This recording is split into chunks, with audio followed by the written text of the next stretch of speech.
Yeah, but there are Judy's listed. Oh, yes. There are Actually, multiple Judy's let's listed. establish this today, Tom. Our listeners are also Judy's. So, hey, Judy's. Yeah, of What's up, course. I darlings? think yeah, I think we need to get the merch that says "Good Judy," like a hat or Yeah, something. like you're a good Judy if you're listening to this. We're missing our other Judy, our sister, Senorita Rosales. Senorita Senorita Rosales. Broadway. Um, whom I love. Um, But yes, it's just the two of us girls yeah. today. We have a fabulous chat coming up here in 1 second with Matty from Peloton.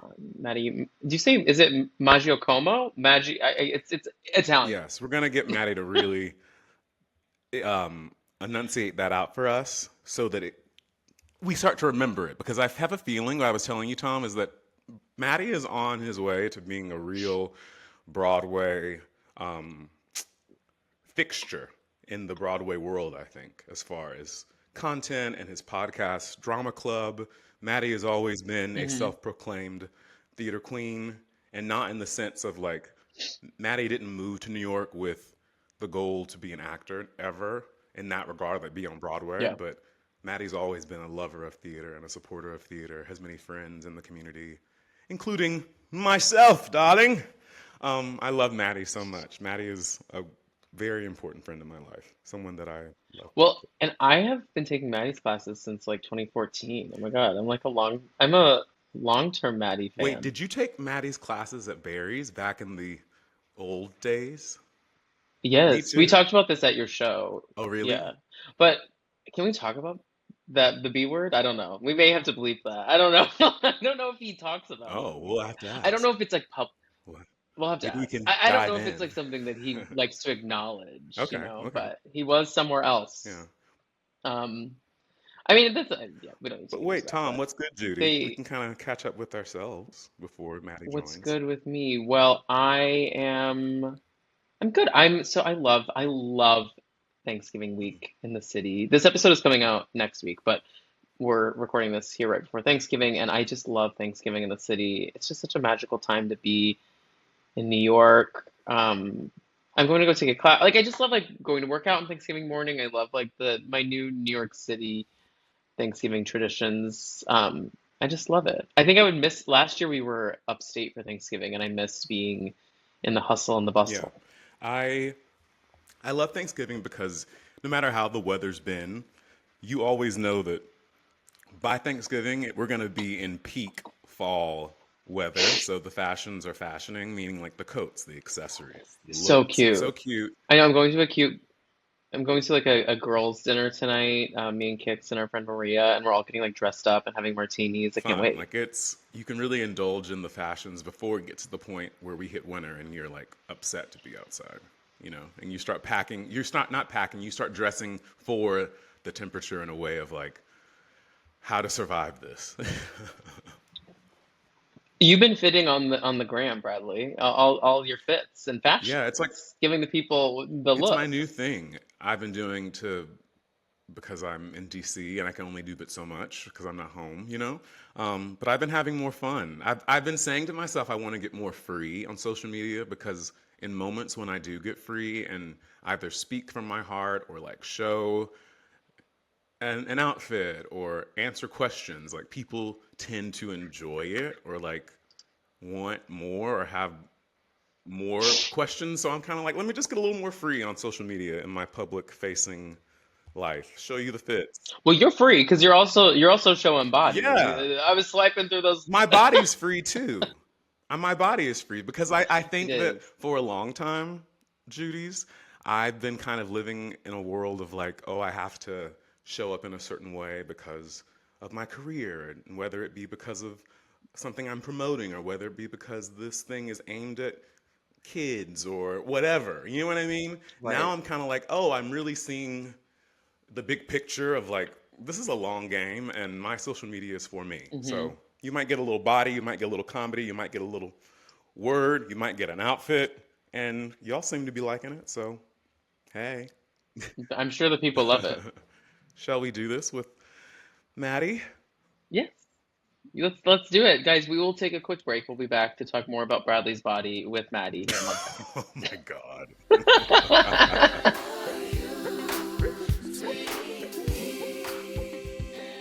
Hi, Judies. Welcome back. We have a really special guest today and a really special friend of mine, Matty Maggiacomo, who is a Broadway fixture, I'm going to say.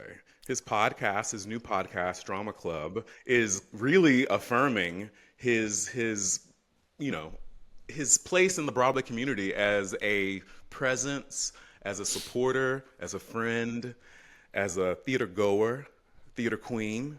And Maddie's also a celebrity Peloton trainer, host.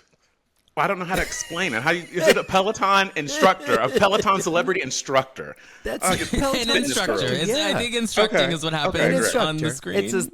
Yeah. Yeah, Okay, it does all not right. Peloton brain surgeon, not Peloton CPA. Maddie, welcome to the podcast. Welcome, Maddie. You're here.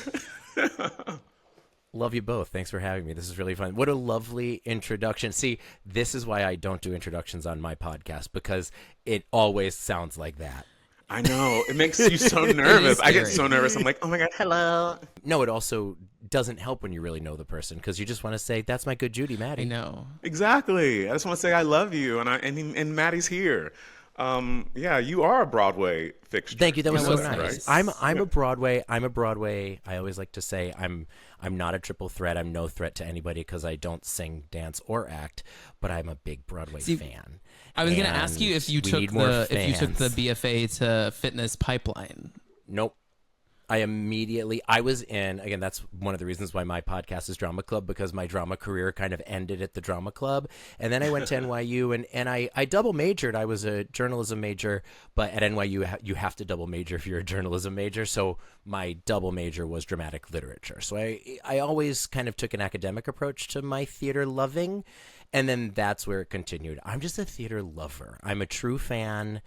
Especially at this moment in time where the girlies are restless, and there's a lot of conversation about those who celebrate theater and those who don't. And we love to celebrate theater. I go, even if I see a show that's stinky poo poo, I always find like, oh, well, I really liked the lighting in that scene. You have to, because Yeah. also there's so much work going into the bad theater.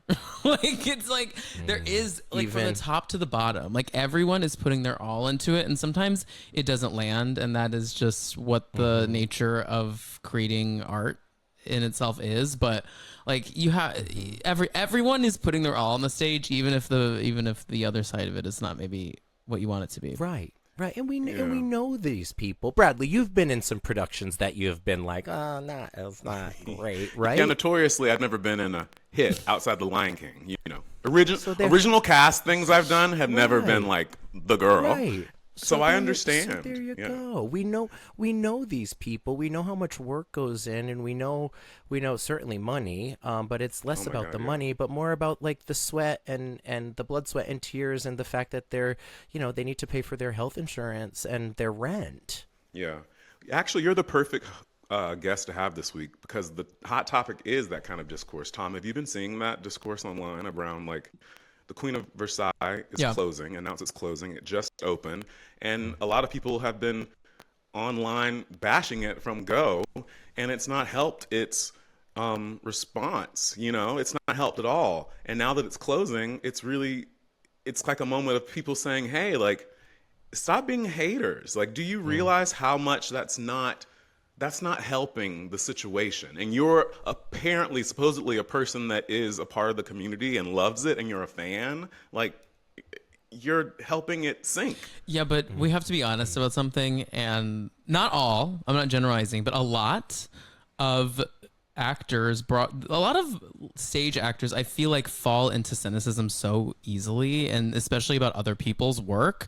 And I just wish we could be in a place of celebrating other people's work instead of like dragging it. But like, I feel like, especially on TikTok, the girls, so many people have so much to say to front-facing camera about like what's happening on the Broadway stage of a show that they're not a part of, and it's like you don't know what the ins and outs of that are. And you would appreciate it if we said this shit about the show that you're doing a time step in. Yeah. I really think, and Maddie, I'm sure you do the same thing, the circles that I run in, like with other theater people, whether it be producers or writers, actors, whatever it might be, directors, I'm like, when I go to see shows, y'all, I'm always trying to like do a vibe check. I think I'm a really Yeah. good vibe understander of vibes. So like when I sit in my chair in the theater, I'm clicking in into what the vibe is and what you're trying to give me, and I'm not going to be expecting more than what I think the vibe is. So why are we bad mouthing Queen of Versailles when you kind of see what it's giving? If you see what Betty Boop is, like everything's not going to be this highbrow art. It's not supposed to be. That's not why it's there. Maybe its point is camp. If you really truly love it, and listen, not everybody loves musical theater. We do. If you really truly love it, you're able to find something that you love about it. This is topical. I am going back to Queen of Versailles tonight because I am truly excited to see Sherry step into the role tonight. Oh my God. Oh my Like, God. who doesn't love Sherry Renee Can Scott? we give a round of applause for the one and only Sherry Renee Scott? She, to me, Right? she is Snaps for so her. slept on as one of the Broadway dolls. Like, she has had her flowers, of course, to like us here. We know who she is and love her, but like, I just feel like the greater community, even outside of Broadway, hasn't touched down on her star power. Love Kristen, but like, I can't believe she is her understudy. Like, it's like this is a star. Does she have a Tony? Is she a Tony winner? Sherry wouldn't have a Tony. We have to look this The up. thing that I would go to in my brain of like a nomination would probably be for Little Mermaid, but like I don't know that she Aida? won that. Yeah, she didn't get it for that. Let's see. Hold on. Asking ChatGPT. I have her you guys pulled. might I be have her faster. awards chart pulled Does up. Sherry? What is No, she? nominated for Dirty Rotten Scoundrels, for Little Mermaid, Okay. Everyday Rapture. What her one woman show, of course, didn't win. No, she's not. She's not won. Right. A Tony.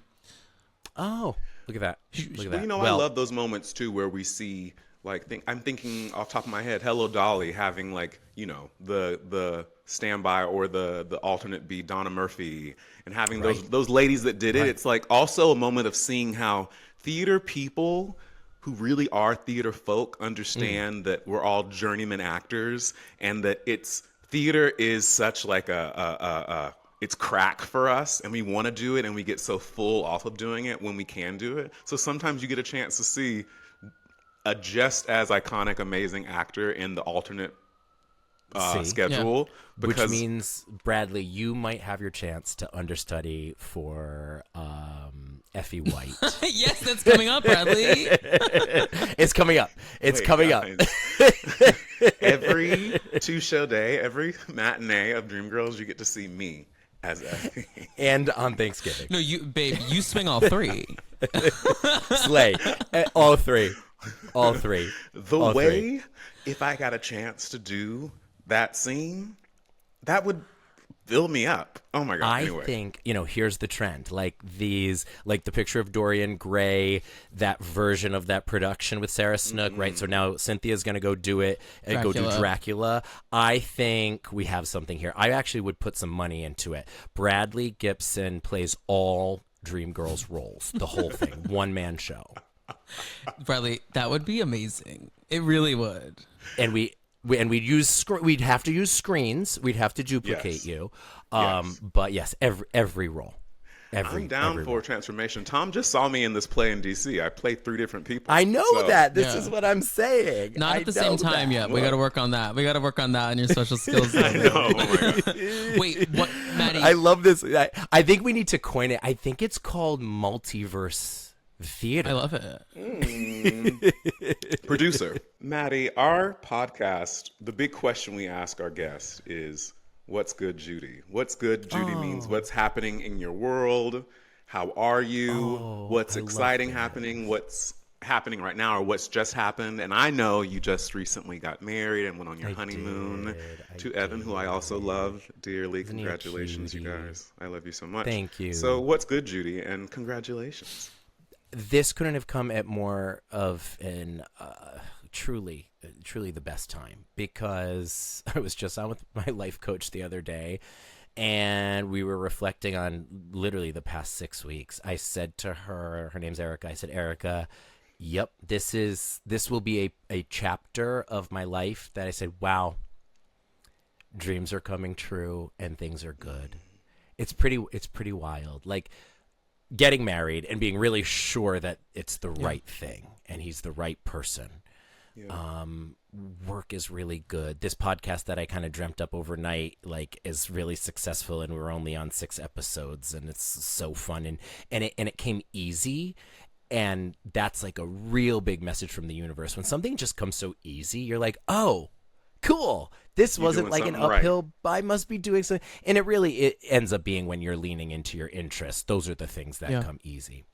We just got back from our honeymoon, and literally I had 4 days to prepare for Cynthia Erivo to come and visit Peloton, and I taught a Peloton class with Cynthia Erivo. And speaking of dream girls, I mean, that was a moment I had. I programmed Rosabelle remix of And I'm Telling You, Jennifer Holliday from Dreamgirls, and we sprinted to it. And I said, well, this is, talk about a pinch me moment. I got to sprint on the treadmill next to Cynthia Erivo to Jennifer Holliday. I don't think everybody gets to say that in their life. And she's a track star, Cynthia. Gay dreams come true.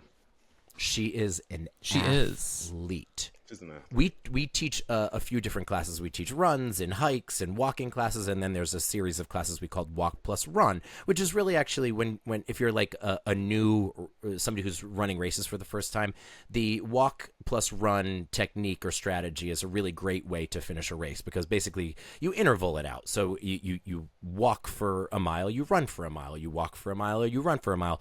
It won't be your best time, but you will finish that race. Yeah. And it's a great thing to do. Anyway, we taught a Walk Plus Run, 45 minutes. She basically ran the entire time. The woman cannot be slowed down. The woman cannot be slowed down. We were in a walking effort, and she just starts running. We're like, well, we're not going to tell Elphaba to stop. She keeps going, and I think she did 5 miles. Her running form, and I will say, if you're not, even if you're not a Peloton person, it's worth it just to subscribe for this class. Her running form is pristine. She's perfect. And she's running with her nails. I was like, oh my God, this is amazing. And she couldn't have been more gracious and more lovely. It was one of those moments where, like, you're nervous to meet a hero, somebody, I've been obsessed with truly in a non, scary way since Color Purple, since 2017, 2018, and just following her as a true fan. And to be able to run next to her and celebrate her and her work, she's had an album, a TV show, album, film, and book all in 1 year. Talk about an underachiever. And just be next to her and work out and do something we just love. And I think she really enjoyed that, because it was like she's done probably thousands of mind-numbing interviews at this point. And the fact I said, well, this is kind of great. You get, like, it's like your workout, but you're also working at the same time. You're, like, basically on your press tour. And I think she enjoyed it. She smiled. She said she was wearing her happy face. So I was like, okay, we did our job. Yeah, I'm sure that made her happy. Yeah, it's so special. I think that's something that's so cool about the way media has moved and changed, is that we now are having more long form conversations and content and places that make people feel a little bit more comfortable to just, like, be themselves, than going on I can't imagine the 2005 tour you do around GMA, Today Show, The View, and you just say the same thing over and over again. Or like, those press circuits where you sit in the chair and the different journalists just come in and sit across from you. Like, I feel like opportunities like that have to be so freeing for the person on the other side, like Cynthia. And I know who did you do the one with Mariah? No, was that a bike class? I did not. I did not have Mariah. There was a great class that Cody. It was did, Cody who did that. With Bone Yang, and Matt Rogers was in the audience, and Mariah surprised everybody, and she came down the stairs. But yeah, it's a fun format, and I agree with you. Yeah, I mean, I used to work in news, and you get 3 minutes. You get 3 minutes to literally tell your story, and that commercial break. So it's nice to have this, like, longer form, and Peloton's been an interesting place to work out and also be able to tell stories. I'm a storyteller, again, as starting my career as a journalist. It's really fun to be able to kind of merge my love of storytelling and fitness together, and then I get to trickle in my theater geekdom. Yeah. Oh, yeah, and bring it to the podcast. Well, Maddie, I have to be honest with you. I have been a fitness fan of yours since the olden days, pre-Peloton. And something I want something I want to compliment you on. And I was an instructor for like 8-9 years. I taught spin in the city at Psych. So I know a lot of the Barry's girls. Yeah. Psych. Absolutely. Were you at the Astor Place? We're all Was there an fitness Astor girls Place? here. Astor Place. Our first Astor one. Place. But something I would say I would do it differently necessarily, but something I applaud that you bring to the table is that, like, I feel like you're always authentically you when you're in that environment. And I feel like a lot of instructors are taught to be like this like alter ego version of themselves that is maybe not totally grounded in who they are. And I struggled with that. Like, I feel like I struggled with connecting with people in an instructor mode because I was taught kind of to not do that. And I just feel like you bring such an honest version of yourself to the Peloton stage, to the Barry's mic, to all those places. And y'all, if you haven't taken Maddie's class, go take it. You just crushed the game. Oh, that's nice, Tom. Thank you. No, that means a lot. I mean, listen, you if you can show up authentically as yourself, it took time. It's hard. It's so hard. It's because it's a performance and there's a lot going on, and you need to. Actually, I think I saw like some TikTok of somebody saying there's a boutique fitness instructor voice that everybody uses. And completely. And that's true of like.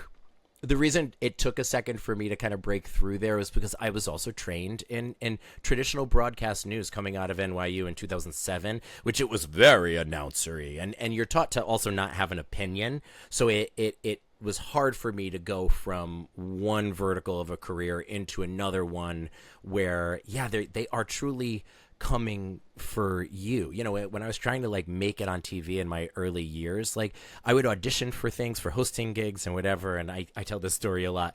I received feedback not from, it was a producer, but there was like an assistant producer who I kind of auditioned for, and the assistant producer offered me the feedback telling me I wasn't going to get the job because I sounded too metrosexual. A term that transports a made up term. A made up term. What a throwback. A made up term to instead of use a slur. Exactly. And I said to her, I hear you. That's not a real thing. So you're just telling me I sound too gay. And she said, well, no, I wouldn't put it that way. It's just, I said, don't worry about it. I think I didn't get the job. We're good. Enjoy your life. So I don't know. It's really funny. And at least zoom into today. And I posted this morning. I mean, Jonathan Bailey, we live in a timeline where Jonathan Bailey is now sexiest man alive. It's incredible. He just attained with this first weekend of Wicked for Good. I mean, he is officially the highest grossing actor of 2025, which is incredible. This is a gay man who, even just a few years back, if you were out and proud, that was a box office killer. You would not get the contract. They had to have girlfriend beards. And then I had an addendum for my girl Coleman Domingo. I said, I understand that Jonathan Bailey has the privilege of being a white cisgender man, but I love that you called that out. Let's also look at somebody like Coleman Domingo, who talk about somebody who has done their freaking homework. And and have you ever had? You need to get Coleman we should, here. But you also, I remember I saw Coleman in Passing Strange on Broadway when I was like a senior in high school. Like he's been around. Yeah. Been out here. My big gay sketch show, and like Coleman used to like hang out at G Lounge when like I was like first like Shout nightlife out promoting. What happened to G? Well, now right? it's Rebar. It's back.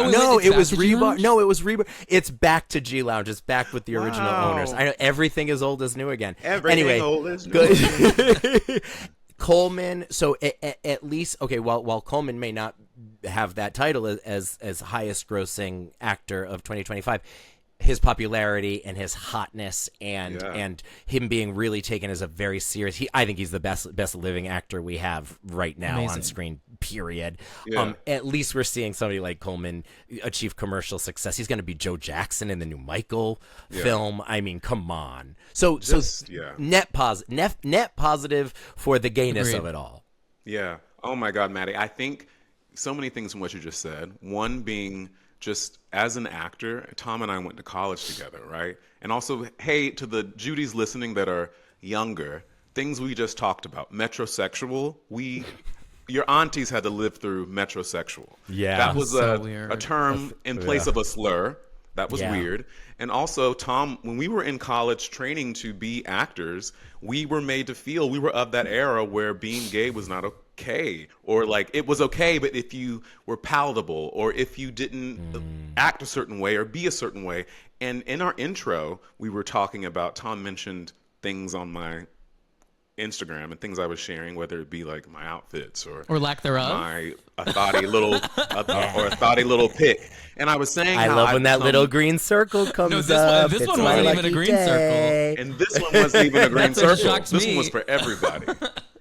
And I was saying it's because I think I'm getting a little bit more free on social media because I think things like podcasts, things like these long form conversations, and this place we are in the world, while the world is fucking crazy right now, it's not a great time at all. Things are bleak, but there's also a spot where it's like, oh, because things are bleak, I have to be authentic. I have to be me. And we are seeing now something I never imagined as a theater student back in the early 2000s or mid 2000s. It was like, seeing these out gay actors be mainstream and be openly gay, be openly queer and successful and still able to play a wide range of characters and be seen as hot and be seen as desirable and still live in their skin. And I think also, Maddie, a reason why things like this podcast is taking off for you, the reason why people love your fitness classes and have loved them for years, because I also,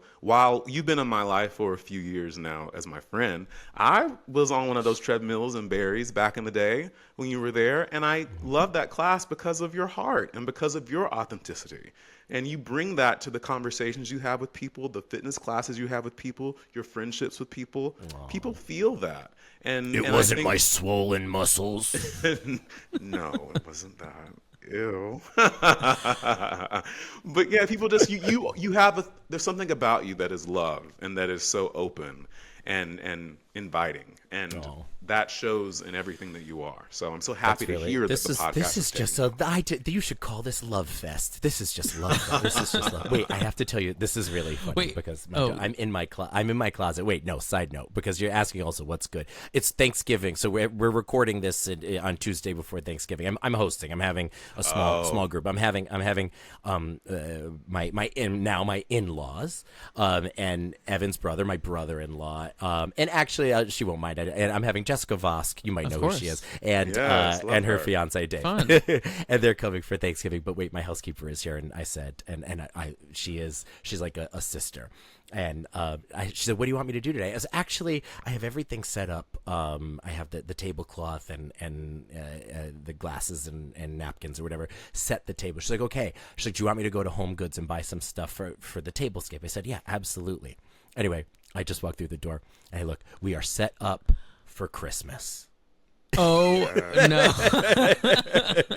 Know that I love her because when I've been to your house and she's been there, like making Marta's drinks and the stuff. best. Marta Marta's is the everything. She's a gangster. best. The way she knows how to make a strong drink. You do not fuck with Marta. And the way I always end up in a conversation with her, and she's like keeping it 100, and we're talking while the rest of the gays are in their moment. Me and Marta, I'm like, girl, what's like, up? Marta, give me what's some tea. going on? And Marta is a tough talking Puerto Rican from the Bronx, and she's hot No, too. yeah. And Yeah, she's hot. I should call her in here, but Evan texted me. He's like, "Wait until you see the table." I said, "Oh no, why?" He's like, "Well, we're gonna skip Thanksgiving. That is we're going so right funny. to Christmas."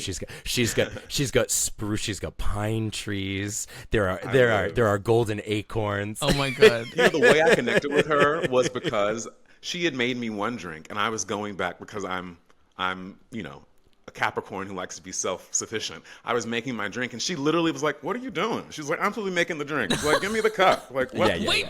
She was like, and gave me attitude in the way of like an auntie, and I was like, "Yes, ma'am." Exactly. Like, Maddie, there's a no. sitcom Hey. in the right. Maddie and Marta. There's a whole sitcom. I can see the whole thing. The two of you, like. No, completely. She's so funny. Like my doorman looked at her the wrong way once, and she looked at him. She goes, why are you looking at me? And then my super came up and was like, is there a problem? She goes, I wasn't fucking talking to you. I was talking to the guy.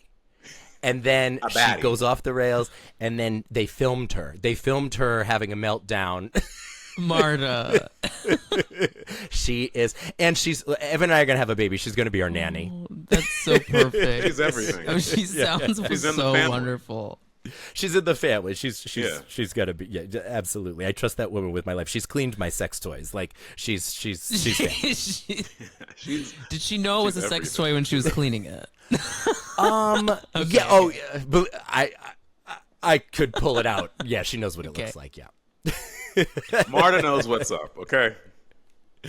Matty, I need an invite to one of these cocktail parties with Marta. Absolutely. We're doing a New Year's party. Come on down. Wait, so back to the podcast real quick. Something about that I need you to touch on that is so important to me when it comes to theater is high school theater, like the Jimmy Awards. Like I need you to do like a Jimmy Awards special on the podcast because like I know there's something so unbelievably just like earnest. It's also so hilarious, and it's not, you're not pointing fun at them. It's just more like it's like you are baffled with like laughter at the amount of just like energy they bring to every single part of a show. Like sometimes I'm like, I would rather go travel out to like Montclair, New Jersey and see a production of Guys and Dolls than go to Broadway sometimes. Right. I'm like, just because I'm like, y'all are going to give me something insane that I'm about to see. I need you to touch on that. It's amazing. Some of the kids are giving. The kids are giving.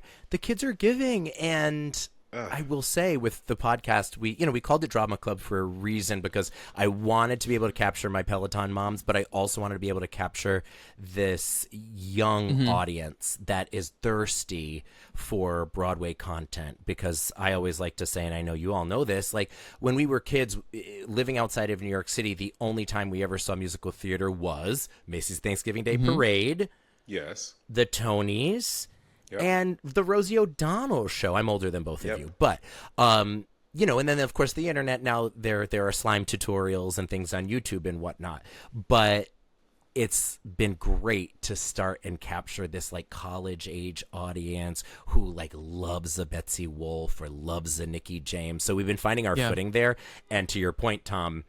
Absolutely. Like, oh my God, I want to go and I want to do like a special with these young stars, because inevitably they do end up becoming the next Broadway superstar. I mean, we could go down the list and name the folks that have won awards in their youth. I know. I want to go one year. Like I've never been. Have you been? Let's go down. Bradley, we should. Let's go. No, I've never been. But my producer Nathaniel McClure, who is a riot. I know you've interviewed Eric Williams. Yes. Nathaniel is the partner. The genius is really Nathaniel. Nathaniel is the partner to Eric Williams. Yes, I know him. We're internet friends. Yep. And I borrowed Nathaniel for Drama Club because Nathaniel is the biggest. He's an encyclopedia of Broadway and musical theater, and so truly he is the one that is the genius behind sometimes like the most like the most interesting questions that elicit the most like kind of hysterical responses. It's all Nathaniel. He's brilliant. He's so good.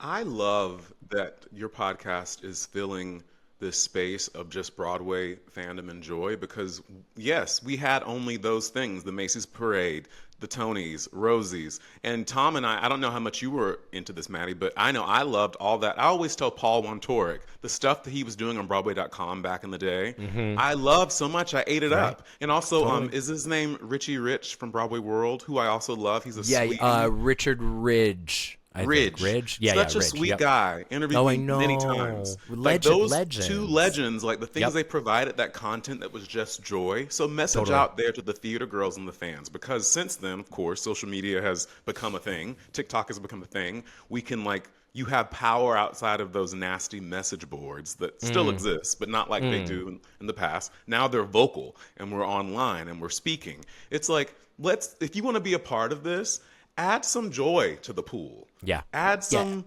some joy, some positive Celebrate, reviews and spins. celebrate. And shout out to the people that are doing that, because there are great content creators that love Broadway and just post great clips and do great things, like the guys that do the drama podcast. Oh yeah, they're so sweet. The That's brothers. The brothers. I've done their show. The brothers. They're so sweet. Connor yeah, and love what's his them. brother's name? Also, see, they're so cute, little gingers. They have a great podcast They're that they've adorable. been building for a while now. That's so joyous. The Sentimental Man, the Wicked podcast. They're great. That duo, They're great. they do amazing things. And there's some content creators on TikTok that I've talked to really before. nice things. Doing really nice things. Do nice things that are allowing people that don't have access to New York and to Broadway, to that community, in actually coming to the shows, that are seeing it on their phones or on their computers. Like, add to the joy, because people are eating it up. People that love Betsy and love Jessica, love Jay. I loved your episode with Jay. Wasn't Jay Because a I love dream? Jay, Harrison G, and I love you. And hearing y'all both just talk and be open. Everybody has the same reaction to Jay, and it is just that human being has just a different spirit than everybody else who walks around. Jay is, talk about an endearing interview. Jay talked about their father. Jay was really open and honest, and we could have talked forever. Yeah. I mean, having Black Jesus in your living room is a really wonderful thing. I know. I mean, and how Did you amazing see- that Jay is playing Black I know. Jesus. No, I know. haven't I seen know. it because I've been in DC. you haven't. All right, so it's closed, but it's got to continue. There's no way. There's no way that something with Sia and Honey Dijon doesn't continue to move forward. Yeah, no, it's funny when you were talking about Paul and Richard. I was thinking of when internet radio first started. I would listen to like Sexy Scott Nevins. Oh my God, Scott Nevins. Scott Nevins was really the first one that I was like, oh. And Scott would have Billy Porter on, and this was like my first kind of foray into truly. I mean, Scott was podcasting. It was just internet radio, yeah. There's a way to be honest about your opinions about something maybe not being your thing, or the things that you liked and didn't, without being nasty. Yeah, you gotta be nasty. Well, again, rage bait is a It's thing, so and it's funny. I think popular right now. I was complaining about some of the things that I had seen that were like Queen of Versailles adjacent and just like really nasty. And Nathaniel again was sort of like, ha ha ha, you fell for the rage bait. I said, you're right. I totally fell for the rage bait. I'm mad about this. I don't love this. I think this hurts people's feelings. I think there are just, there's this mindset where it's like engagement is engagement. But so a lot of people I think a lot of people can shamelessly just write out some of the most vile things, put their phone down, and the shit goes viral, and then they make a coin off of it because they're like, well, I'm just trying to make money. Like I truly think half of those rage bait people are just like, they're like, no, I just did it because now you're commenting. I mean, we're all engaging with it. No, of course. I mean, if a person goes as far to inflict physical harm onto themselves, like people literally smash their face into the sidewalk for views, okay? They will say something totally insane. And actually, I was thinking truly, it's the Real Housewives of it all. It's Dorinda recently did an interview. I don't remember with who. She was talking about even our government. I don't want to talk politics because it's just toxic. However, she said something along the lines of government officials. I won't even say any of their names. They learned their tactics from the Real Housewives. And it's true. The crazier the thing you say, the bigger the megaphone gets. Yo, completely. Yep. And now you've achieved power because you've got the biggest megaphone. The problem is, we won't talk about it too much, but the problem is with Housewives, there's a reunion. There's not a reunion. There's not a reunion there's after not. 2025 wraps. No, there's not. There's not a reunion. And Andy Cohen does not get to be the arbiter. Yeah, exactly. I always say, don't you think it would be insane if I am not, I think some people think I would probably do, maybe I would do it, but like host a reunion with your friends. I'd be like, hey, How so I have a list funny. of questions of things that happened this year. How funny. No, Tom, Great. you would do it. If I it think it was happened great. in You our should- friend group, it would be you Tom should- hosting. Tom, you should do. When's your birthday? Next week, Tom, when's your actually, birthday? December 4th. Okay. You should do. Honestly, get it together. Do it for your birthday. It'll be fun for you. Tom, in our friend group, Maddie, know that Tom we call the pot stirrer. No. Tom, The pot stirrer. I got you. Evan's like that. My husband's like that. I'm the one. I'm the diplomat. I'm the everything's fine. We're all great. Evan will be the one at the cocktail party who goes up to a stranger he doesn't know and is like, "So tell me your deepest, darkest Well, secret." Evan and I are similar because we're just nosy bitches. That's really what it is. We're just nosy. Yeah. So like, Totally. I don't really want to. Totally. It's more like I gotta know. I gotta know everything that's going on. Like I gotta be like, why are these people not talking? Like I found out a friend, the two mutual friends of Bradley and I's like weren't speaking at one point in time, like a year after it had happened, and I was like, damn. Y'all really keep things on lock. I would have told everyone this Wow. already. See, no, that's good. No, It doesn't Bradley's always the have to be opposite though. everybody's Bradley's not nosy, and he'll. our friends call me the Chamber of Secrets because Yeah. That's good. I got you.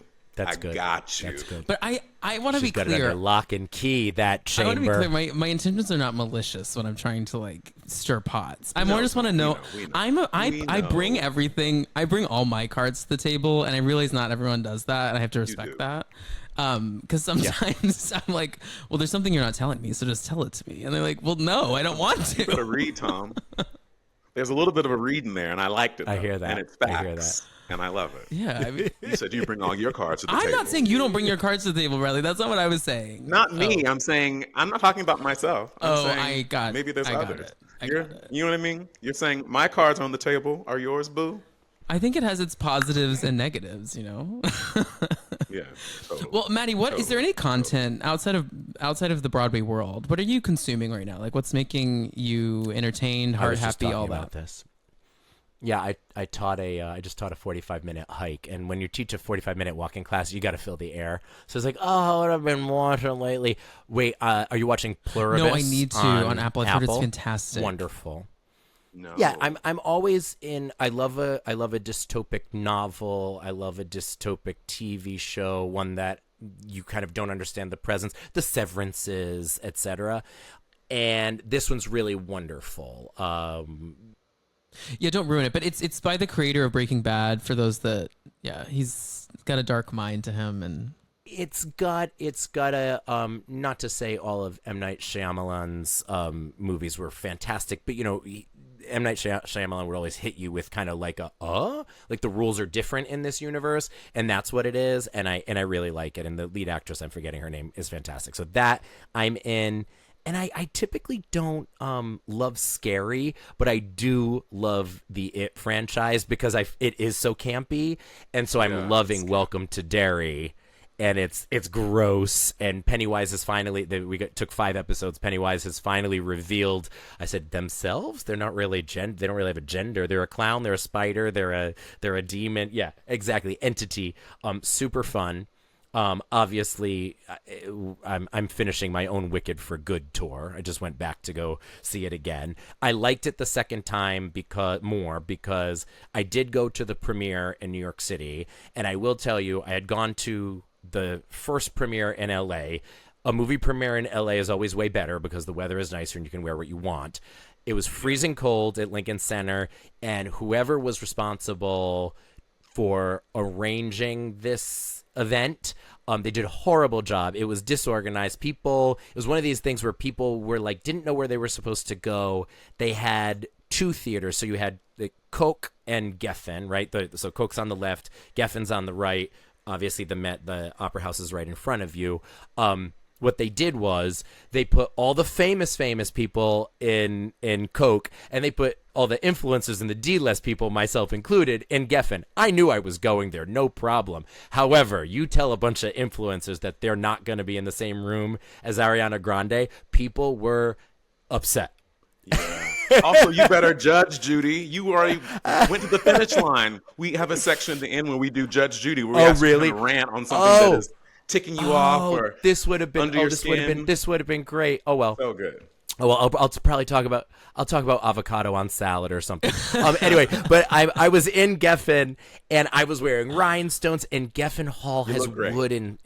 I looked great, yeah, but they have wooden seats, and so I'm sitting in these wooden seats with these rhinestones. I was so, and I'm 6'2".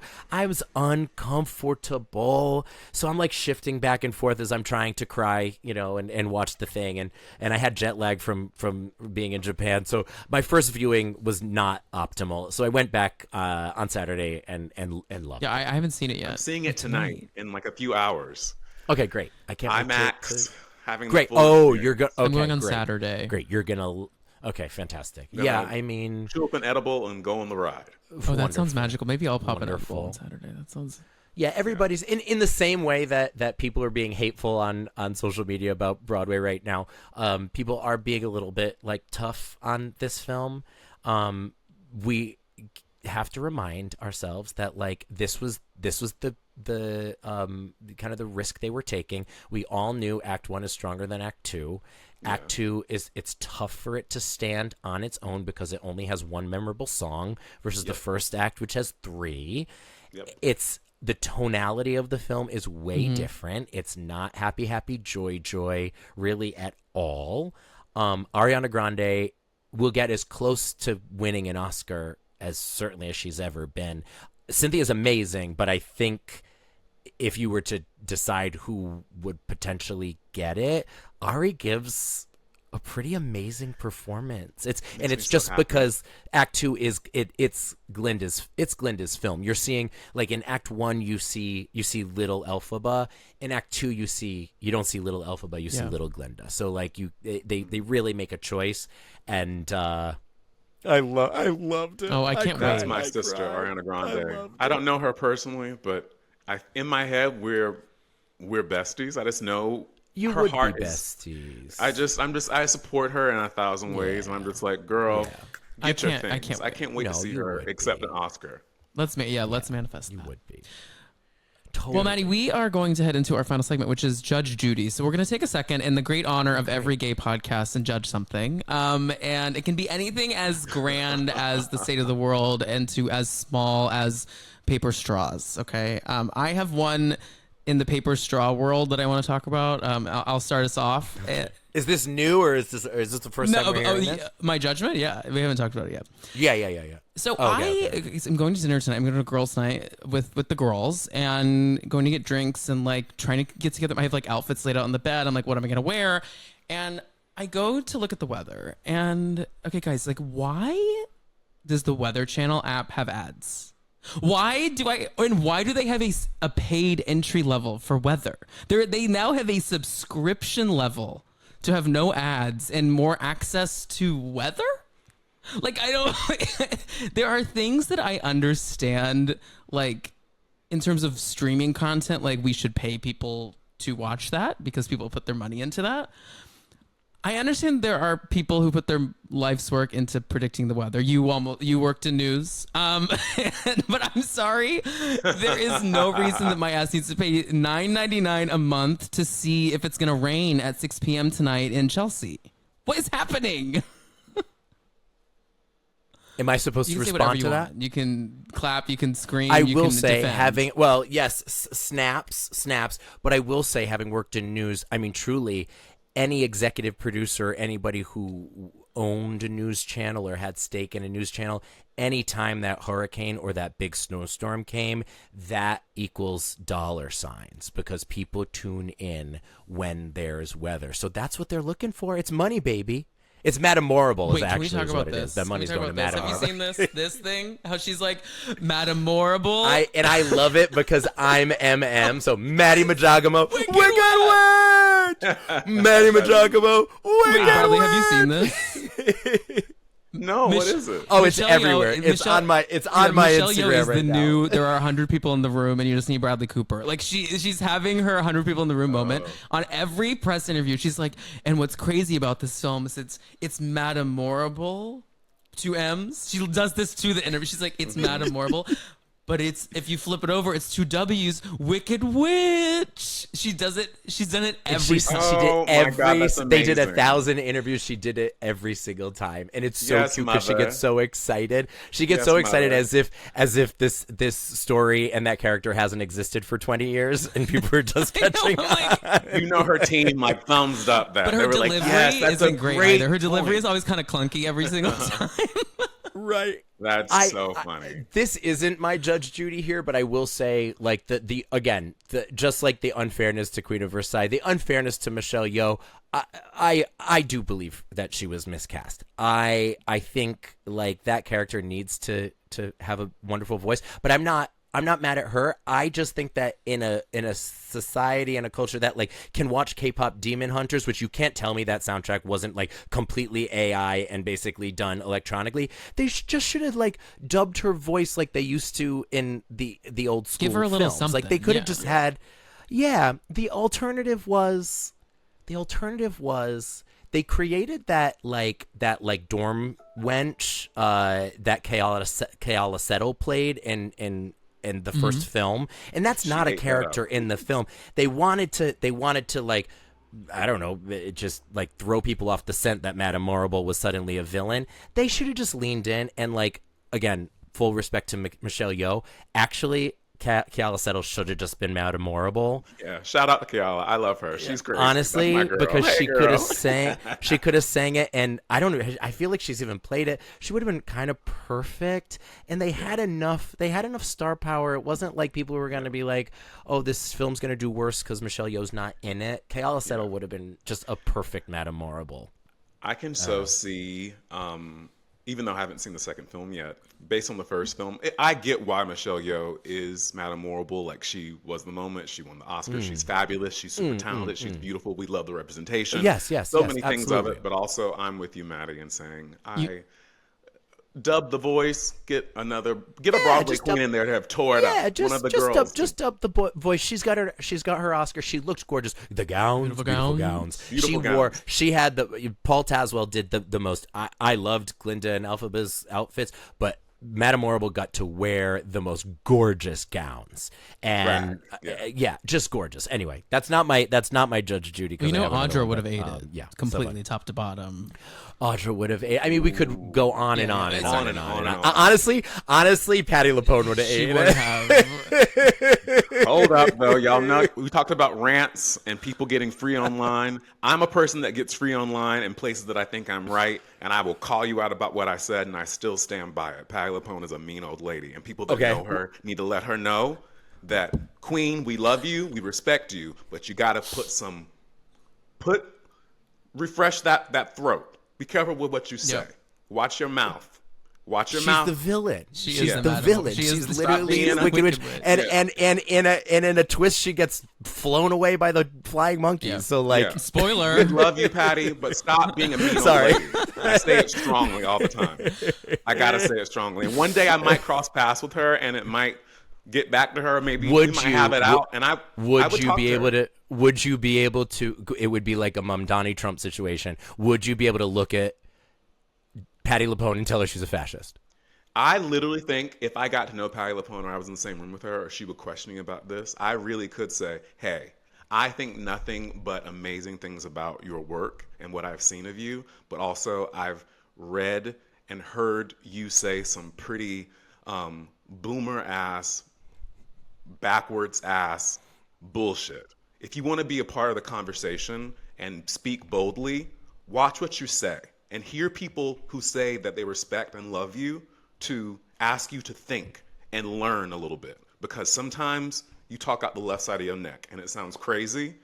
And when you do it in a disrespectful way, especially towards someone that is respected and that is loved and that has done nothing to you. Shout out Keisha Lewis. Shout out Keisha Keisha Lewis. Lewis. Shout out Audra McDonald, especially when they're black and my black ass.